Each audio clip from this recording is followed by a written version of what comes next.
මම අනුර කරුණාතිලක ජාතික විද්‍යා සංවිධානයේ නියෝජනය කරමින් ඔබම තන්නේ කැලණි විශ්වවිද්‍යාලයේ ජ්‍යෙෂ්ඨ කථිකාචාර්ය. ඇත්තටම අද අපි කතා කරන මොහොතේදී අගෝස්තු පාර්ලිමේන්තු මැතිවරණය තමයි ලංකාවේ දේශපාලනයේ මේ මොහොතේ තීව්‍ර සාකච්ඡාව බවට ප්‍රධාන මාතෘකාව බවට පත් වෙලා තියෙන්නේ. ඒතර මේ පාර්ලිමේන්තු මැතිවරණය අපිට අගෝස්තු මාසෙ එනකොට සාමාන්‍ය මහජනතාවගේ මතය පාර්ලිමේන්තුව ගැන මොන වගේ මතයක්ද තියෙන කියන එකෙන් පටන් ගන්න පුළුවන්. එතනින් ඒකෙන් අපිට උත්තරයක් හොයාගන්න පුළුවන් මොන වගේ පාර්ලිමේන්තුවක්ද රටේ මිනිස්සු ඉල්ලා හිටින්නේ කියලා. දැන් ඔය සාමාන්‍යයෙන් ගම් වතුරක් ආවහම, ඒ වගේම සුනාමියක් වගේ එකක් ආවහම, ඒ වගේම පහුගිය කාලේ කොරෝනා ආවහම මිනිස්සු කිව්වේ මේ 225ම එපා අපිට ඕන අලුත් පාර්ලිමේන්තුවක් කියලා. දැන් එකෙන් අදහස් කරන්නේ මේ 225 එපා කියන එකෙන් මිනිස්සු අදහස් කරන්නේ ලංකාවේ මිනිස්සුන්ට පාර්ලිමේන්තු ප්‍රජාතන්ත්‍රවාදය එපා වෙලා කියලා. ඇත්තටම මිනිස්සුන්ට එපා වෙලා තියෙන්නේ මේ අවුරුදු 72ක් තිස්සේ අපේ රටේ മന്ത്രിවරු හැටියට ඇමතිවරු හැටියට පත් වෙලා ඉන්න මේ දූෂිත දේශපාලනඥයා. ඒතර දේශපාලනඥයෙක් කියලා කිව්වහම මිනිස්සුන්ට හැඟෙන චිත්‍රය තමයි, මැවෙන චිත්‍රය තමයි එයා දූෂිතයි, වංචාකාරී, ජනතාවගේ මුදල් මංකොල්ල කන, ඒ වගේම තමන්ගේ බලය සහ තනතුර වෙනුවෙන් ප්‍රතිපත්තිය පාවලා දෙන ඒ වගේ පුද්ගලයෙක් හැටියට තමයි මිනිස්සු අතරේ දේශපාලනඥයා ගැන, മന്ത്രിවරයෙක් ගැන, ඇමතිවරයෙක් ගැන තියෙන හැඟීම. අන්න ඒ වගේ පාර්ලිමේන්තු മന്ത്രിවරයෙක් එපා. අපිට ඕන අලුත් පාර්ලිමේන්තුවක් කියන අදහස තමයි මිනිස්සු අර 225ම එපා කියන සටන් පාඨයෙන් ඒ මතයෙන් කියන්න පටන් ගත්තේ.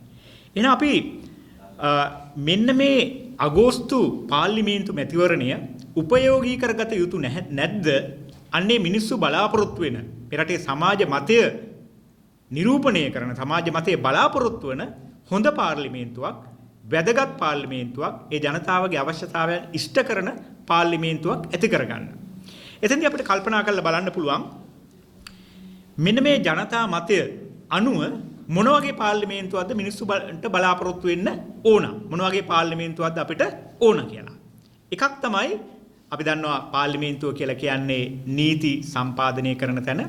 හැබැයි ඒ වගේම රට තුල කිසියම් ප්‍රශ්නයක් පැන නැගුණාම, විශේෂයෙන් ජනතාවට බලපාන ප්‍රශ්නයක් පැන නැගුණාන් පස්සේ ඒ පිළිබඳ මතය ඉදිරිපත් කරන, ඒ පිළිබඳ අදහස් ප්‍රකාශ කරන, ඒ වගේම ඒ පිළිබඳ කිසියම් සහනයක් බලාපොරොත්තු වෙන හඬ අවදි කරන්න වේදිකාවක් හැටියට පාර්ලිමේන්තුව භාවිතය කරන්න පුළුවන්. ඒතර ජනතා අයිතීන් වෙනුවෙන් කතා කරන, ඒ වෙනුවෙන් පෙනී හිටින മന്ത്രിවරු පිරිසක්, ඒ වගේම ඇමතිවරු පිරිසක් ඉන්න පාර්ලිමේන්තුවක් අපිට අවශ්‍ය වෙලා තියෙනවා. දැන් උදාහරණයක් කරලා ගත්තොත් මෑත කාලේ 2020 අප්‍රේල් 29 වෙනිදා ඔයගොල්ලන්ට ඔබ සියලු දෙනාට මතකයි විශේෂ වෙළඳ භාණ්ඩ පිළිබඳ ඇති කරපු අලුත් චක්‍රලේඛය අනුව සීනි සඳහා උපරිම සිල්ලර මිල තිබුණා. ඒ වෙනකොට ඒක අයින් කරා. එතකොට ඒකේ ප්‍රතිඵලයක් හැටියට ඒ කාලේ රුපියල් 100ට තිබිච්ච සීනි කිලෝ එකේ මිල දැන් රුපියල් 150, 140, 150 බවට පත් වෙලා තියෙනවා. ඒ වගේම තවත් පරිප්පු, අර්තාපල් වගේ අත්‍යවශ්‍ය භාණ්ඩවල තිබිච්ච බදු වැඩි වුණා. මේකත් එක්ක භාණ්ඩවල මිල ශීඝ්‍ර ලෙස වැඩි වුණා. ඒතර මේක රටේ එක පැත්තකින් අර මේ කොරෝනා ව්‍යසනයත් එක්ක යම් ආර්ථිකයේ ඇති වෙලා තියෙන කඩාවැටීම් එක්ක මිනිස්සු අපහසුතාවයට පත් වෙච්ච මිනිස්සුන්ට තවත් අපහසුතාවයට පත් වෙන තැන. ඒතර මෙන්න මේ වගේ ප්‍රශ්නයක් සම්බන්ධයෙන් රටේ හඬ, මිනිස්සුන්ට මේ බලපාලා තියෙන ප්‍රශ්නය ඉස්සරහට ගෙනියන්න, ඒ ගැන කතා කරන മന്ത്രിවරු ටිකක් ඉන්න පාර්ලිමේන්තුවක් අපිට තියෙනවා. අපි දන්නවා මේ කොරෝනා තත්ත්වයත් එක්ක ආර්ථිකය අමාරුයි, ආණ්ඩුවටත් අමාරුයි. හැබැයි ජනතාවට මේ වගේ කිසියම් විදියක සීමාකම් කරගන්න කියලා කිව්වට, ඒ භාණ්ඩ මිල ඉහළ දාලා කරන්න දෙයක් නැහැ කියලා කිව්වට අපිට පේන්නේ අපේ රටේ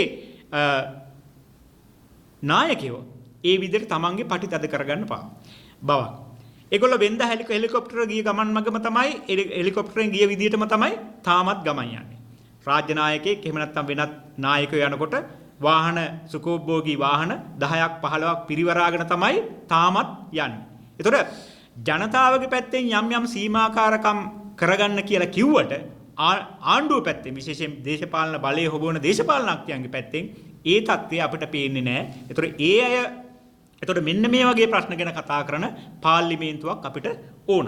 ඒ වගේම තමයි තමුන්නාන්සලට මතක ඇති 2019 12 වෙනිදා ආණ්ඩුව ඇවිල්ලා මාසයකට පස්සේ නිකුත් කළා චක්‍රලේඛයක් N35 2019 චක්‍රලේඛය.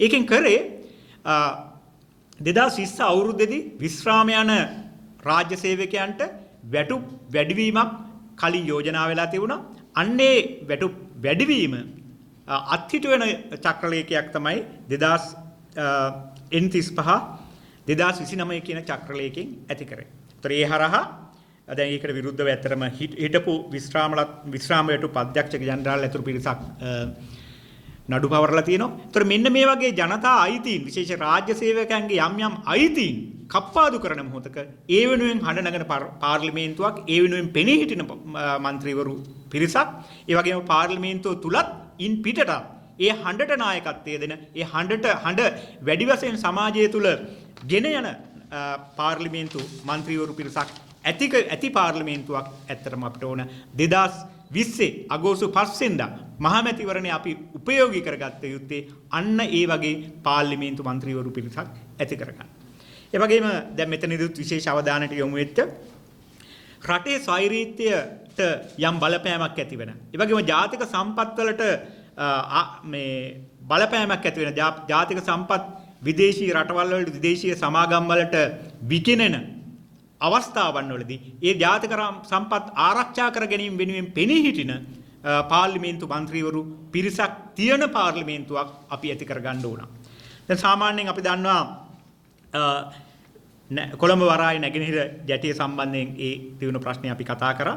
එතකොට ඒ වගේම තමයි දැන් මේ තියෙන தත්ත්වය ඇති වෙනකොට අපි දන්නවා කලින් විශේෂයෙන් ගෝඨාභය රාජපක්ෂ මහත්මයා ඇතුළු ඒ මහින්ද රාජපක්ෂ මහත්මයාගේ දේශපාලන කඳවුර ජනාධිපති මැතිවරණයේදී ඊට තුලත් ඒ වගේම ඊට කලිනුත් පෙනී හිටියේ මේ රටේ ජාතික සම්පත් ආරක්ෂා කරන ඒ වගේම රටට අහිතකර යම් විදේශීය ගිවිසුම් පිළිබඳ බරපතල විවේචනයක් කරලා අපි බලයටපත් වෙච්ච ගමන් ඒව අහෝසි කරනවා කියලා ඒ අදහසේ ඉඳගෙන තමයි තමන්ගේ මැතිවරණ ව්‍යාපාරය කරගෙන ගියේ. ඒ හරහා තමයි මේ රටේ ජනතාවගෙන් විශාල ඡන්ද ප්‍රමාණයක් අරගෙන බලයටපත් උනේ. නමුත් බලයටපත් වෙලා ටික කාලයක් යනකොට මාස ගාණක් යනකොටම අපිට තේරුණා තවදුරටත් ඒ අය පෙනී හිටින්නේ මේ ජාතික සම්පත් ආරක්ෂා කර ගැනීම වෙනුවෙන්වත් එහෙම නැත්නම් විදේශීය ගිවිසුම් වලින් රටට බලපාන විදේශීය ගිවිසුම් අහෝසි කරලා රටේ ස්වෛරීත්වය සහ ජාතික සම්පත් ආරක්ෂා කරන වැඩපිළිවෙලක යන ගමන් මාර්ගයක නෙමෙයි කියලා.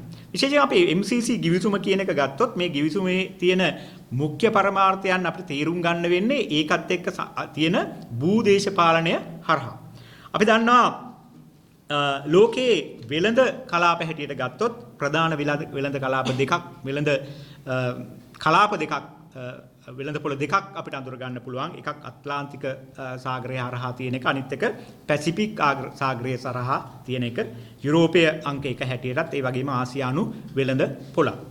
දැන් සාමාන්‍යයෙන් චීනය යෝජනා කරනවා අර එක් තීරයක් එක් මාවතක් one belt one road කියන සංකල්පය. මේකත් එක්ක විශේෂයෙන් ඉන්දියානු සාගරයේ චීන බලපෑම් වැඩිවීමත් එක්ක යුරෝපය සහ ආසියාව එක් වෙළඳ කලාපයක් බවට පත් වෙනවා. ඒ වෙනකොට දැනට තියෙන ඇමරිකාව ප්‍රධාන කරගත්ත ඇමරිකාව නාභිගත වෙච්ච වෙළඳ පොළ වෙනුවට චීනය කේන්ද්‍ර කරගත් අලුත් වෙළඳ පොළක් විශේෂයෙන් ආසියාව සහ යුරෝපය මත චීනය කේන්ද්‍ර කරගත් තනි වෙළඳ පොළක් ඇති වෙන තත්ත්වයක් නිර්මාණය වෙන්න පුළුවන්. මෙන්න මේ தත්ත්වය අනුව ඇමරිකාව මේක ඉවසන්නේ නැහැ. අනිත් පැත්තෙන් ඉන්දියානු සාගරයේ චීන බලපෑම වැඩිවීම ඉන්දියාව දකිනවා තමන්ගේ ජාතික ආරක්ෂාවට තර්ජනයක් වෙන විදියට. ඒතර මේ ඉන්දියාවේ මේ චීනයේ මේ තියෙන බලපෑම විශේෂයෙන් ලංකාව වගේ රටක චීනයේ තියෙන බලපෑම සමබර කිරීම සඳහා මේ ඉන්දියානු සාගරේ කලාපයේ භූ දේශපාලනයේ සමබර කිරීම සඳහා ඇමරිකානු මැදිහත් වීමත් ඒකත් එක්කම ඒ පිටුපසෙන් තියෙන ඒකත් එක්ක සමපාත වෙලා යන ඉන්දියාව ජපානය වගේ රටවල් වල තියෙන අවශ්‍යතාවයනුත් මතුවෙමින් තියෙනවා. ඒතර MCC ගිවිසුම අපිට කියවන්න වෙන්නේ තේරුම් ගන්න වෙන්නේ ඒ MCC ගිවිසුමත් ඒකට සම්පාතව දැනට තියෙන අක්සා සහ සෝපා වගේ ගිවිසුම් එක්ක. ඒතර මේකෙදි අර ඉන්දියානු කලාපය ඉන්දියානු සාගරයේ චීනයට නතුවීම සමබර කර ගැනීම සඳහා කරන ගිවිසුමක් හැටියට තමයි මේ ගිවිසුම් කීපයම අපිට දකින්න පුළුවන්කම තියෙන්නේ. විශේෂයෙන් ලංකාවට අදාළව ගත්තොත් ලංකාවේ දැන් දන්නවා හම්බන්තොට වරාය, කොළඹ වරාය නගරය, ඒ වගේම චීන දැවැන්ත ණය ප්‍රමාණය ගත්තොත් ලංකාවේ චීන බලපෑම වැඩි වෙලා තියෙනවා. මෙන්න මේක සමබර කිරීම සඳහා ඇමරිකාවට, ඒ වගේම ඉන්දියාවට ඕන වෙලා තියෙනවා ලංකාවට බලපෑමක් ඇති කරන්න. ඒ නිසා තමයි ඉන්දියාවේ අපිට මත්තල ගුවන්තොටු පිළිබඳව, ඒ වගේම පලාලි ගුවන්තොටු පිළිබඳව, ත්‍රිකුණාමලයේ තෙල් ටැංකි පිළිබඳ, ඒ වගේම කොළඹ වරාය නැගෙනහිර දැච්චිය පිළිබඳ ඉන්දියානු උවමනාවන් පැන නගින්නේ මෙන්න මේ தত্ত্বය මත.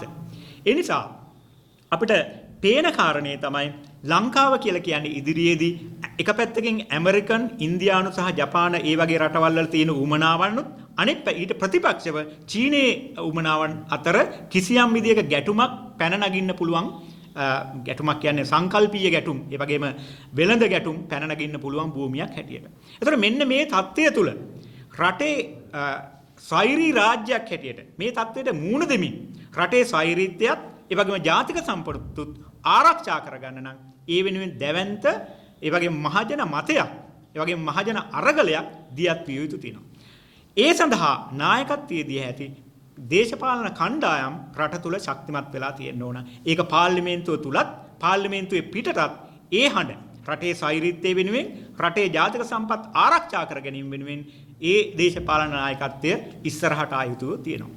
ඒ නිසා අපිට රනිල් වික්‍රමසිංහ මහත්මයාගේ UNP එකෙන්වත්, සජිත් ප්‍රේමදාස මහත්මයාගේ දේශපාලන පක්ෂයෙන්වත් අපිට මේ රටේ ස්වෛරීත්වය ආරක්ෂා කරගන්න එක, රටේ ජාතික සම්පත් ආරක්ෂා කරගන්න එක බලාපොරොත්තු වෙන්න බෑ. මොකද ඒ අගොල්ලන්ගේ ඉතිහාසය තුල ඒගොල්ලෝ හැමතිස්සෙම වැඩ කරේ, විශේෂයෙන් රනිල් වික්‍රමසිංහ මහත්මයා වැඩ කරේ කොහොමත් රටේ ස්වෛරීත්වය ගැන තුට්ටුවට සලකන්නේ නැතුව, ඒ වගේම ජාතික සම්පත් විකුණමින් යන ගමනක ඒවා ආරක්ෂා කර ගැනීම සඳහා ඒ ආණ්ඩුවල පාර්ශවකරුවන් සහ විපක්ෂයේ හිටපු සජිත් ප්‍රේමදාස කවදාකවත් වැඩ කරේ නැහැ. ඒ නිසා රටේ ස්වෛරීත්වය ආරක්ෂා කර ගැනීම සඳහා, ජාතික සම්පත් ආරක්ෂා කර ගැනීම සඳහා පාර්ලිමේන්තුව තුල කිසියම් හඬක් නැගෙන, ප්‍රබල හඬක් නැගෙන മന്ത്രിවරු අපිට බලාපොරොත්තු වෙන්න පුළුවන් ජාතික ජනබලවේගයේ විතරයි.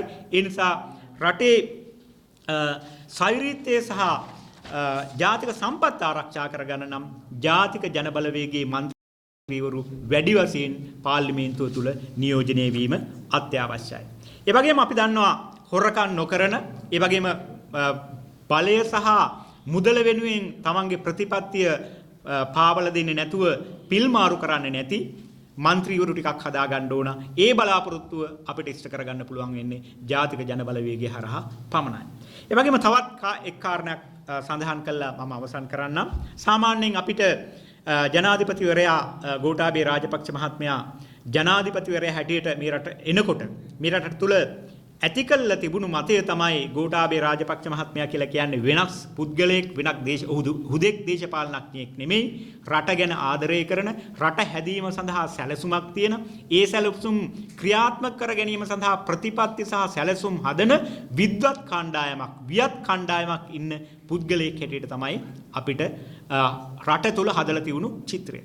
හැබැයි එතුමා ඒ වගේ චිත්‍රයක් හදලා ජනාධිපතිවරයා මිනිසුන්ගෙන් ඡන්ද අරගෙන ජනාධිපතිවරයා බවට පත් වුණාන් පස්සේ අපිට දැන් අත්දකින්න තියෙන්නේ ඊට වඩා හාත්පසින්ම වෙනස් තත්ත්වයක්.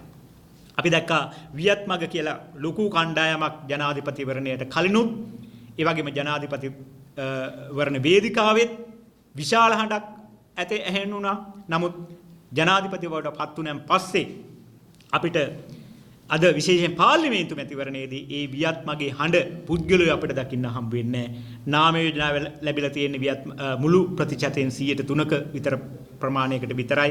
ඒ වෙනුවට ඒ වියත් මගේ කණ්ඩායම අද පාර්ලිමේන්තු මැතිවරණ වේදිකාවේ අපිට රජය වෙනුවෙන් පෙනී හිටිනවා, ආණ්ඩුව වෙනුවෙන් පෙනී හිටිනවා, ගෝඨාභය රාජපක්ෂ මහත්මයා වෙනුවෙන් පෙනී හිටින බවක් පේන්න දකින්න හම්බ වෙන්නේ නැහැ. ඒ වෙනුවට අර සුපුරුදු ආණ්ඩුවක් බලයට පත් වුණාන් පස්සේ ඒ ආණ්ඩුව වටා කැරකෙමින් තමන්ගේ හොර ව්‍යාපාරික උමනාව වෙනුවෙන් කටයුතු කරන ඒ චෞර ව්‍යාපාරිකයන් තමයි, නිශ්ශංක සේනාධිපතිලා වගේ චෞර ව්‍යාපාරිකයන් තමයි අද ආණ්ඩුවේ හඬ බවට, ආණ්ඩුවේ මතය සහ ආණ්ඩුව වෙනුවෙන් පෙනී හිටින කණ්ඩායම් බවට පත් වෙලා තියෙන්නේ අන්න ඒ වගේ කූට වෙළඳ ව්‍යාපාරිකයන්. ඒ නිසා නමුත් ඊට ප්‍රතිපක්ෂව අපිට ඒ දේ බැලුවාම පේන්නේ ගෝඨාභය රාජපක්ෂ මහත්මයා ජනාධිපති මැතිවරණයට කලින් මේ රටේ මිනිස්සුන්ට බලාපොරොත්තුවක් දුන්නට මම අලුත් ගමනක් යනවා මම අලුත් ජනාධිපතිවරයෙක් හැටියට රට වෙනස් තැනකට ගෙනියනවා කියලා කිව්වට ඇත්තටම අපිට පේන්නේ චන්ද්‍රිකා බණ්ඩාරනායකලා මහින්ද රාජපක්ෂලා රනිල් වික්‍රමසිංහලා ගිය ගමන් මාර්ගයේම තමයි දැන් ගෝඨාභය රාජපක්ෂ මහත්මයා ගමන් කරමින් ඉන්නේ. ඒ නිසා ඒ හරහා අපිට කවදාකවත් අලුත් රටක් අලුත් සමාජයක් වඩා හොඳ ජීවිතයක් මේ රටේ මිනිසුන්ට ඇති කරගන්න පුළුවන් වෙන්නේ. නමුත් මේ වගේ අර පරණ පුරුදු ගමනේ යන ආණ්ඩුවක් තියෙන මොහොතක රටේ ජනතාවගේ අයිතිවාසිකම් වෙනුවෙන් ප්‍රජාතන්ත්‍රවාදයේ වෙනුවෙන් මානවයිතිකාසිකම් වෙනුවෙන් පෙනී හිටින කණ්ඩායමක් පාර්ලිමේන්තුව තුළ ශක්තිමත් නියෝජනයක් හැටියට ඉන්න ඕන. ඒ ශක්තිමත් නියෝජනය අර හොඳ පාර්ලිමේන්තු මන්ත්‍රීවරයෙක් කියන නියෝජනය හදාගන්න පුළුවන් වෙන්නේ ජාතික ජනබලවේගයේ මාලිමාවෙන් තරඟ කරන අපේක්ෂකයන් මන්ත්‍රීවරු හැටියට පත් කිරීමෙන් පමණයි. අපි මේ රටේ ජනතාවට ආරාධනා කරනවා 2020 අගෝස්තු 5 වෙනිදා තියෙන පාර්ලිමේන්තු මැතිවරණයේ අන්නේ හොඳ මන්ත්‍රීවරයා පත් කර ගැනීම සඳහා අවස්ථාවක් කරගන්න කියලා. බොහොම ස්තුතියි. තිත්ත දේශපාලනයේ ඇත්ත මිනිස්සු දිනවන්න රටට නිවැරදි මඟ කියන මාලිමාවට ඡන්දය දෙන්න. ජාතික ජන බලවේගය